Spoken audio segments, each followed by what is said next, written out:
Hello everybody and welcome to day 52 of my S-Type restoration. In case you are new to my channel, this is a car rebuild series on my 2003 Jaguar S-Type 4.2 V8 Sport, and every day I'm working on this project is summarized in a separate video, so if you're into that kind of content, consider subscribing and ring the notification bell. Last week I got stuck at disassembling the E-clutch drum because my spring compressor didn't fit into this very thin shaft, so I had to decide between ordering a new compressor and using this with a hydraulic press. Luckily I went for such a press already a few years ago, but unfortunately I never used it, so this has to be assembled first. I've already seen more detailed instructions, but I will give my best.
Before compressing the spring, I will now pry out this roller bearing that will prevent the snap ring underneath from coming out.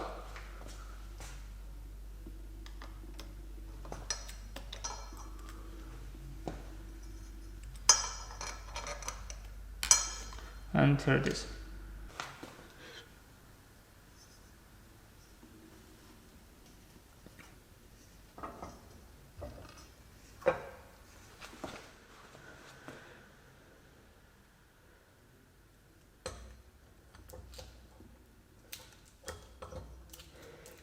And now let's attempt the spring inside the E-drum.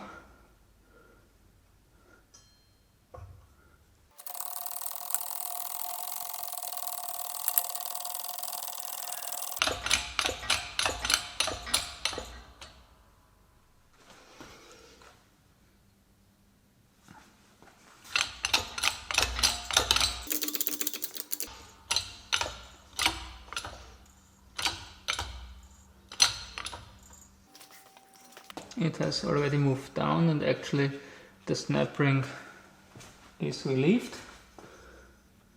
And I will now try to get this out with snap ring pliers. But not yet. This ring here on the outside still blocks the snap ring. It means the ring has to be underneath the lower edge of the snap ring, and then this will come out, which is the case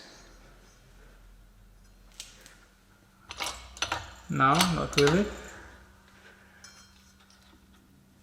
Yes.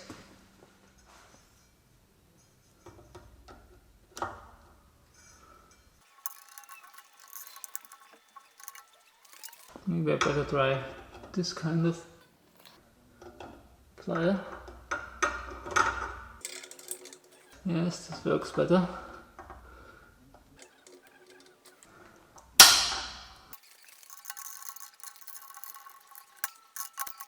That's again a very sturdy snap ring here.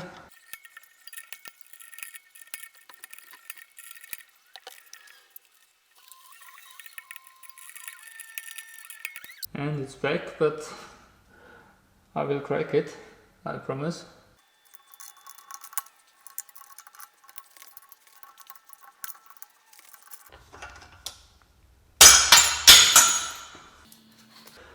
And here it is. A few scratches here again, but doesn't matter. It's just underneath the roller bearing. So let's relieve the press. And here's the ring that first prevented the snap ring from coming out. The open side on top. Then one plate. I guess it's better to turn this around, and the plate comes out together with the spring. Yeah, and here I'm again running into a problem. No chance to pry out the piston, and also no chance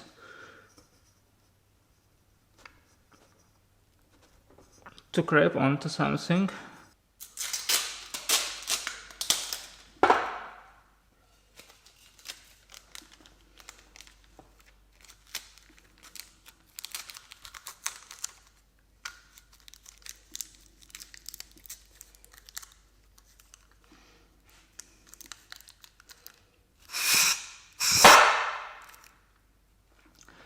Last week I was complaining about not having an air compressor, that's correct, but I have compressed air. And you can believe it or not, but this worked out. 2 O-rings are installed in this piston, one on the inside and another one, a bigger one, here on the outside. The transmission's 4 drums are now fully disassembled. Next week I'm gonna start with the rebuild, don't miss that. If you enjoyed today's video, please give it a thumbs up. See you back on my channel. Goodbye.